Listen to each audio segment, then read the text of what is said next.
from Louisiana and Florida. So it's just great everybody's here. Today, we're just surrounded with, most of our family and friends, are important to us and, during our lives. And by your presence today, you show a real friendship and love and bring even a greater joy to this whole occasion. So again, I thank everybody. Today, I have to admit that I'm one of the proudest dads, to be able to accompany Lane down the aisle today. And, I think you all agree that, stunning she looked. Yes. She looked, and it was just a wonderful ceremony. All right, I'm sorry. and there's really two things that, as a parent, that you try and instill in your children. One's, roots, and the other one is to, wings. Roots and wings is really, I guess, what I'm trying to say. And Lane kind of, came on with the wings a little early in life. Early in life, and took off to England, but she still remembers her roots, here in Colorado, and they always kind of lead her back to her. And I'm just so happy that both of you chose to have your ceremony here in Colorado. One thing I wanted to talk about a little bit with Lane is her strong will. And it was really apparent. At an early age, she handled the ponies in Western Ears when she was growing up. I was always so concerned that when she was going to fall off, because she did that constantly. When she fell off. When she fell off, that she would get hurt, but I was really more concerned with that pony, because by the time Lane got up, spit the dirt out of her mouth and got in that pony's face, it was, that poor thing, I gotta tell you. And really, as hard as she can be on those horses, at times, she was just, really had a real love for them, and really showed her heart and her love. Even through those times when the ponies were, sick and that, and they went through these terrible weeks where it was just all mud. And I can just remember Lane going out there in her boots and going through that muck to go take care of the horses. And then when she, you know how it is, you probably don't know. When you step down into that muck, it has a little suctioning effect. And so she would come back and she'd have horse crap all the way up to her. She pulled her foot right out of the boot and went stomping into the mud. So, it's just, it is real, and the other thing too was, I think it was back in about 5th and 6th grade when Lane, when she first really showed that desire of moving, the UK and that, and she really put her mind to it, and ended up going to college, of course, over in the UK. But I don't even think Lane, even expected or even thought of the idea that she was going to be able to meet Prince Charming. It was just, she was just bent on going there, and has done wonderful since then. And Rob, I believe that Lane has really found the perfect partner. I know we get along, Rob and I, when we all crammed into my little Ford Focus. I think it was 5 of us to go on a 6-hour trip, and you never heard him a squawk out of him. He just went right along with us, and he didn't give me any grief about it. It's only 6 hours, but I guess they keep telling me, well, yeah, that's what they're used to over in the UK. But it was still prayer. And what else was I going to talk about? A little bit.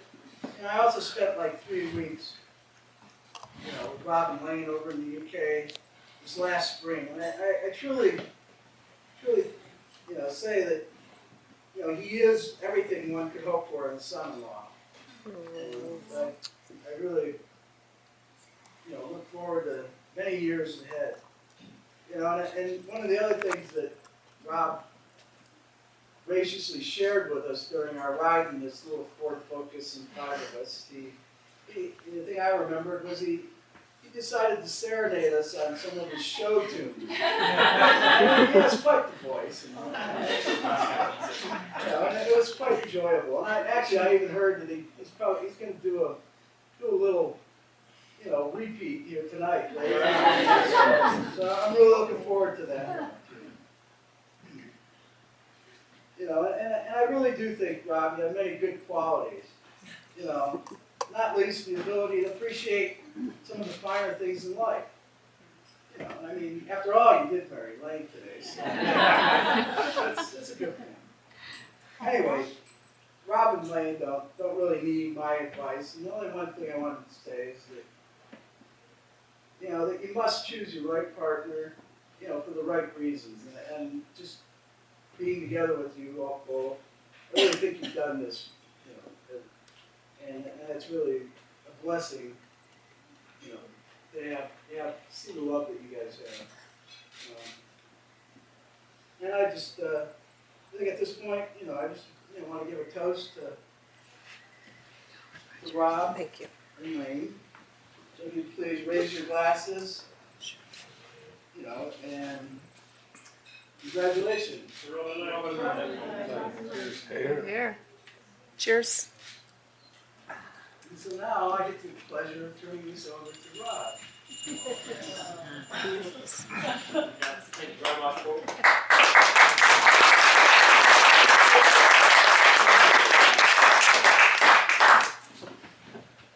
Thank you for that, and I apologise in advance. I'm unlikely to make through this entire speech without writing down, but we'll see how it goes. It didn't work in the ceremony so far, so at this point. And in addition to that, having now heard the Broncos result, that's the third of my sports team this weekend. Hey, don't try and keep it upbeat, boys, at this point in time.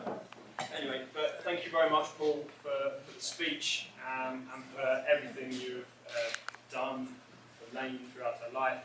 And thank you, Wendy, for exactly the same. It's been wonderful to get to know you both.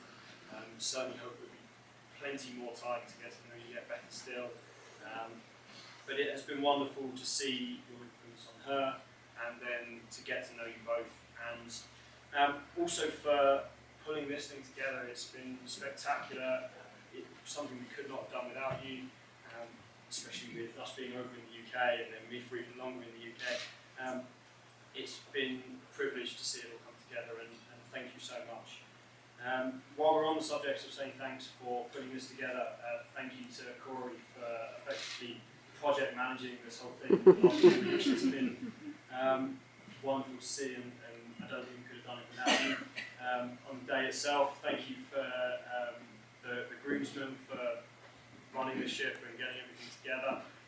Thank you, Matt, who's, for those people who don't know, Matt, he's just one of the groomsmen +1. He's been on a round the US trip with my friend David. He's met me about twice, and he rocked up a couple of hours early and has been putting things together. So, but thank you for that.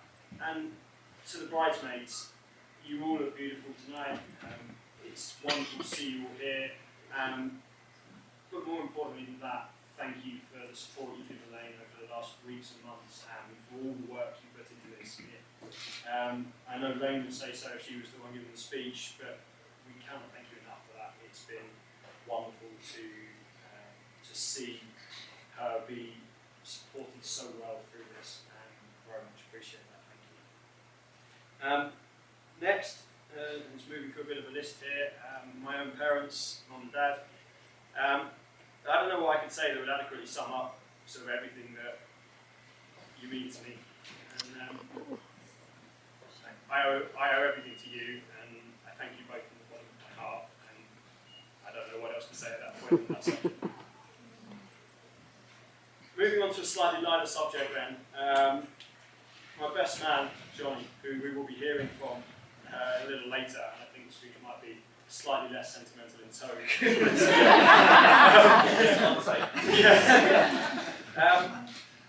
He's my best friend, and I don't think anyone could wish for a better friend.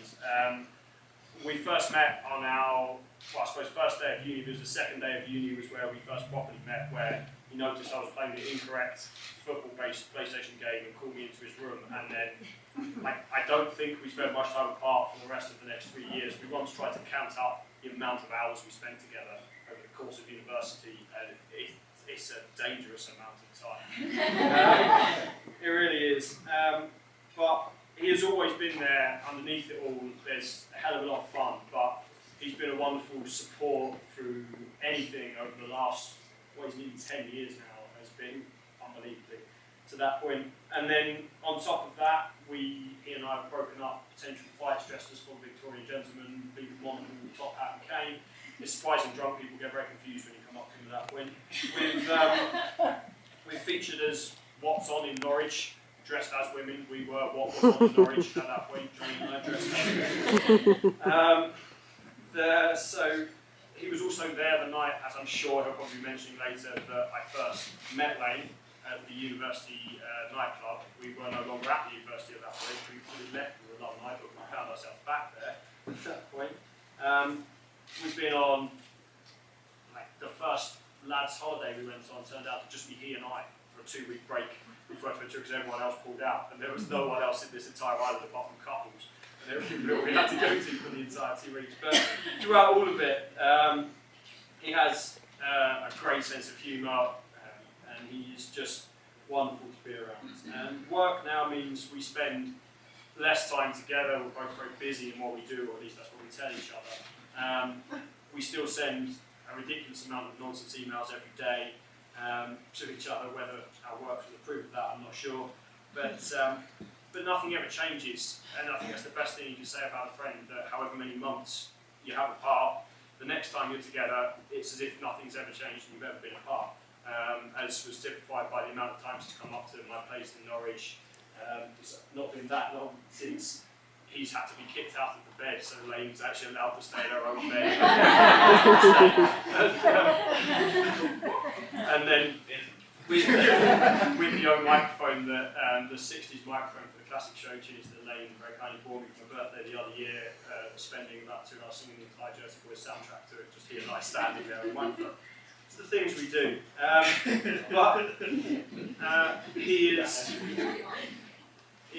is an incredible friend, and thank you very much for everything you've done for us. So thank you, Jim. And now, turning to the bit I think I could have really struggled with, Lane, my life, which is an incredible thing to say. I'm still getting used to having this on my finger. We were told as well that with all the manual labour that I do, being a lawyer, I probably shouldn't have metal. Just considering the only DIY that's been done in our house since we moved in has been done by Lane. It's a bit ridiculous. But I have to say, as we've heard through the ceremony earlier, you make my life brighter by your very presence. From our very first meeting, where I thought the most romantic thing to do was to give you a business card, through to our first date, I was so nervous I booked a taxi. I booked a restaurant, a very nice restaurant in Norwich that I got there, so I picked Lane up about 2 hours early for the meal at that point. I had a bunch of flowers in my hand, the taxi driver said, "Oh, you're going to a Christmas party?" No, I'm not taking a bunch of flowers to a Christmas party at that point. I remember talking about there's a bizarre 15-minute a night soap on one of the radio stations in England called The Archers, because I was just babbling away, not knowing what to say. I started talking to Lane about that. What's going on? So we got to the restaurant about an hour and a half early for that first date, and thankfully there's a bar connected to it, so we had time from that point just to sit and chat. And by the time they took us to our table, we'd struggled to find points of difference on many things. We were just, I know, I agree with everything you said at that point. And it was an excellent start, and everything just grew from there.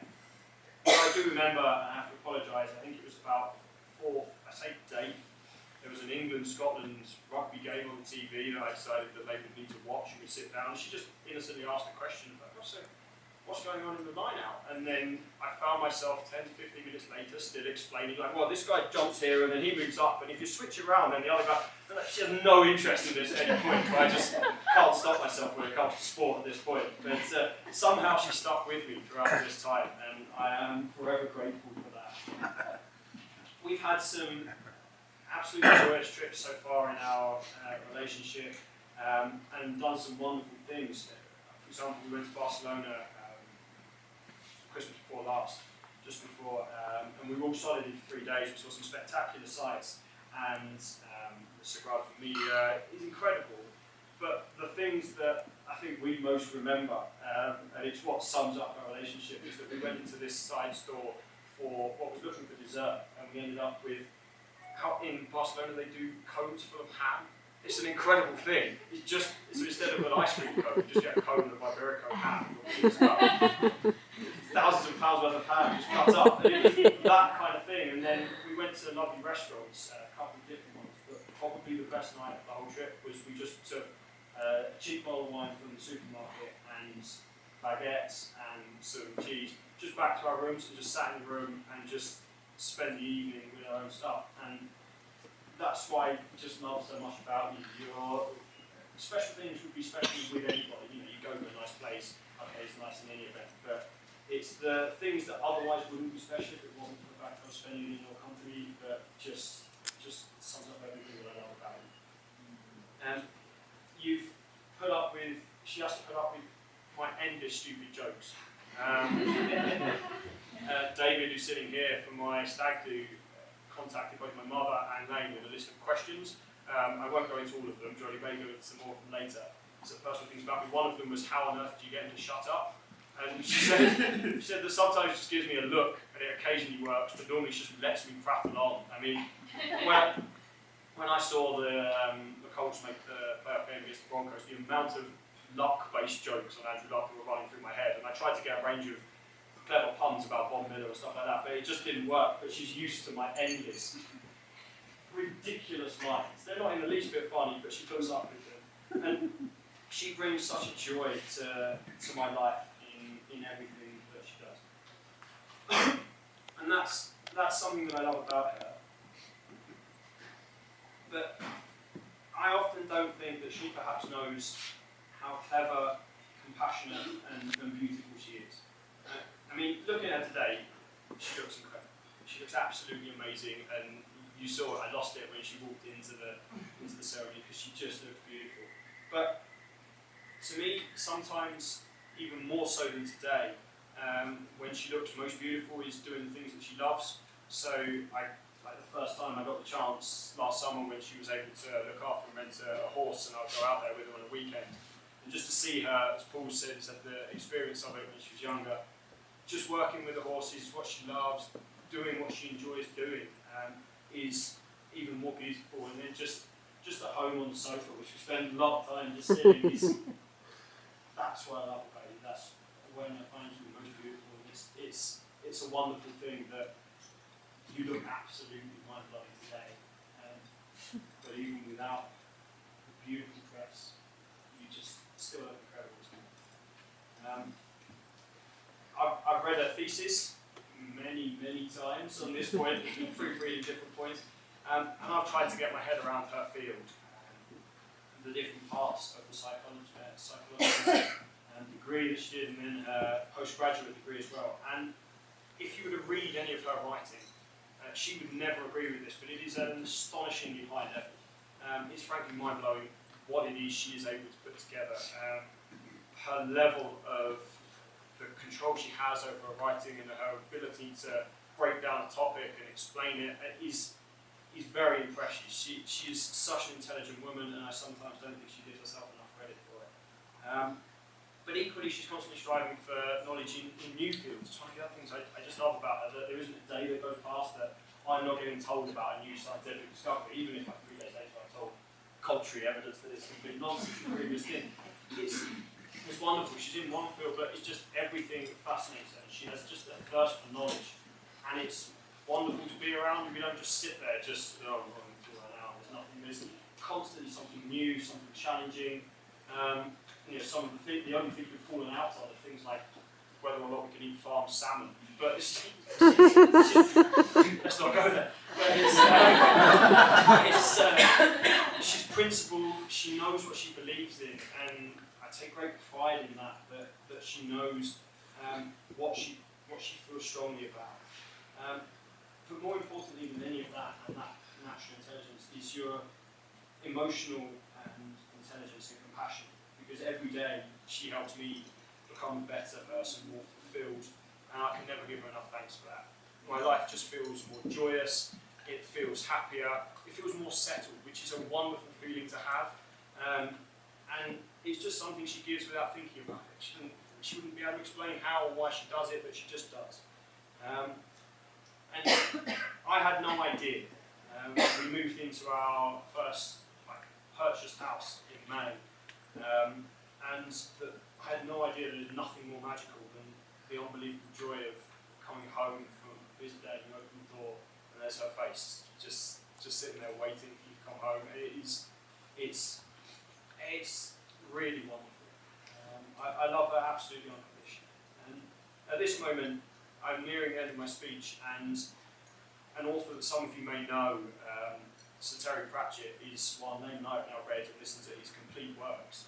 One of our, for our first anniversary being together, we went down to a spa and we got an audio book and spent many hours just on this long drive, just listening to his dulcet tones. And there are a couple of quotes that for he's normally known as a bit of a comedic writer, but some of his lines always get to me, and they just felt better than anything I could say at this point through the speech, as I'm sure you could agree to.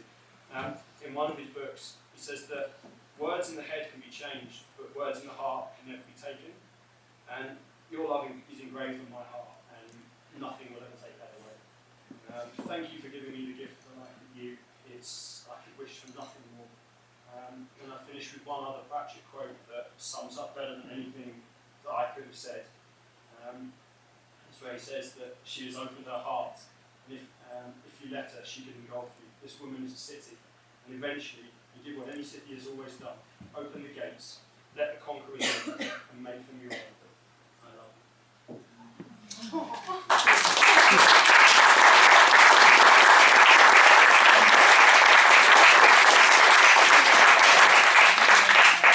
So that's the slightly more sentimental part of the evening over. I will now hand over to my best man, and hope that not too many stories come out at this point.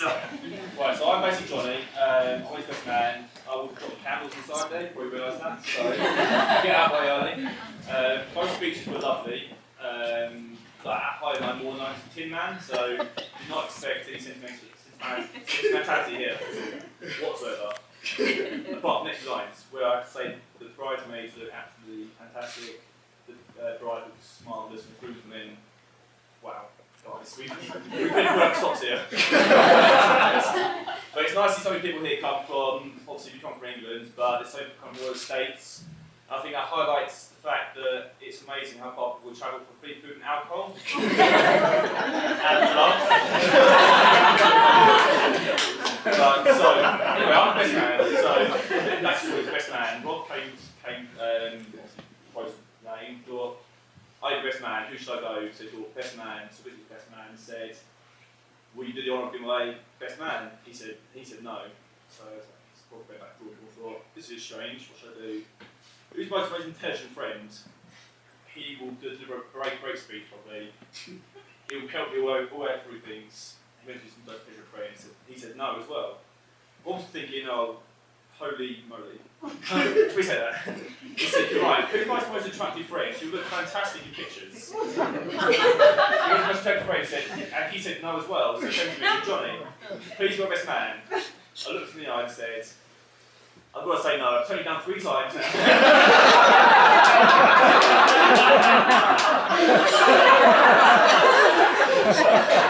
right now I've got 3 minutes of hilarious laughter. Right, but I've never been to a wedding before, so I had to go onto the internet and research everything, like what do I need to do. And there was loads of things that said, do this, don't do this, and they all seem to contradict themselves.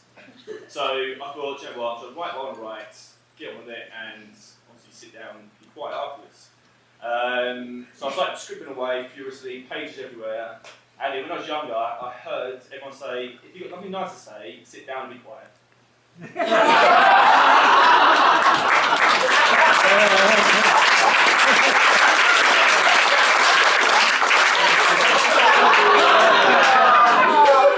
kind of thinking now, you're more, but I've got a script anymore, so I don't think that's the night Rob said. Obviously, the night he was Met Lane, I was there.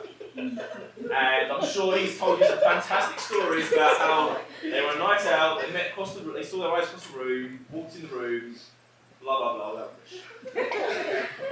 But I'm here to tell you the true story. And it didn't go down quite like that. So I went to see Rob, we finished university, went back to University Club, which, like Rob said, we don't know why we did that. But we did. So the night was, we went to Bob's house, we played SingStar, which I'm sure everyone's aware what happens is, so he disrupted his neighbours by singing horrendously.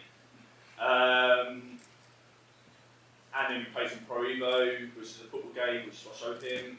The Magic Dream games, and the only thing that makes it much better is obviously beer shot the bank.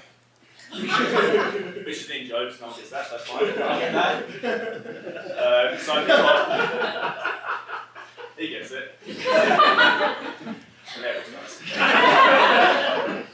So basically, we went to the area we used to go to when university, we stand on the side, it's not that busy in the club, so we have to talk. We watched me and friends come in. Obviously my friends were there because we left university years ago, so we stand there and Rob saw this girl walk past and he said, "Ooh la la, bonjour," which I did not speak French, but I think it means, "Excuse me, my good friend, that lady there is very attractive." And obviously at this point, you realise the lady is obviously lame, because it'd be really rubbish sure if it wasn't. So, at this point, Rob's going to go talk to her, but he doesn't because I don't know why. Why did he go talk to her? No, because he's scared. It's fine. It happens to everyone. So we go dance. We have to dance on the floor, and anyone who knows Rob knows that Rob is quite army when he dances. And I'm not talking military here. I'm talking limbs everywhere. And so when I digress slightly, we were once in a club. We were once in a club, and there's a Rihanna song on, and Rob's got a few stories of Rihanna songs, which I'm sure later I can tell everyone, because I don't have time to tell everyone the stories right now. But I think it's only going well, and this girl who's walking, worked at the place, got 30 shots, she's walking past. Rob's going like this, he whacks this girl's shots, flying in the air, these 30 shots everywhere, she obviously was not impressed. And that happened to anyone, but it's not nice, it's an instant. I think he slapped probably 5 girls in the face before dancing. So later on, when his temperature cleared, beware Rob's near you because he's liable to slap your face, especially around his on. Anyway, so back to the dance floor. Rob's arms are everywhere. You've got 2 really manly tropical, VK tropical drinks, but they were off. That's why obviously. It's not because you like them. We like being off. Right. Anyways. So this girl comes up to us, and she steals my drink, steals one of my drink, I can't remember which one it is, and obviously no one likes the drink being stolen. No one at all do they, Becky. Anyway, so Becky stole our drinks. This is made one up, no one knows, I'm sure everyone does. Stole our drinks, and so you got talking. Okay, you were drunk, fine, but you stole our drinks. So we got talking to Becky, get on quite well, and then out of nowhere comes this girl who maybe will speak French. And Rob's never learned French, I'm pretty sure, so it's pretty remarkable right now. So Rob starts talking to this girl, I talk to Becky, I think, and the night comes to an end, everyone talks numbers because we've gone quite well. And as Rob mentioned earlier, he somehow managed to pass out his business card. I think he was showing off about the fact that he might be a solicitor right now. Or very sure, yeah, that was happened. But what I don't get is the fact that his work number on, his work email, and he's still got a date from it. And he's getting married now to the same girl. And I'm single, so I'm thinking right now, I might print his business cards out myself. So that's the story. I mean, I was pretty intoxicated, so it might have gone down a bit different, but I think that's pretty just a bit. Is it, Becky? Just a bit? Yeah. Yeah, just a bit. So it's not so romantic as everyone says. But anyway, they're now happy, so who is it? But obviously, as you know, most of you here know Lane more than know Rob. and he's put himself across quite well right now. With his lovely words in the ceremony, and his lovely words there.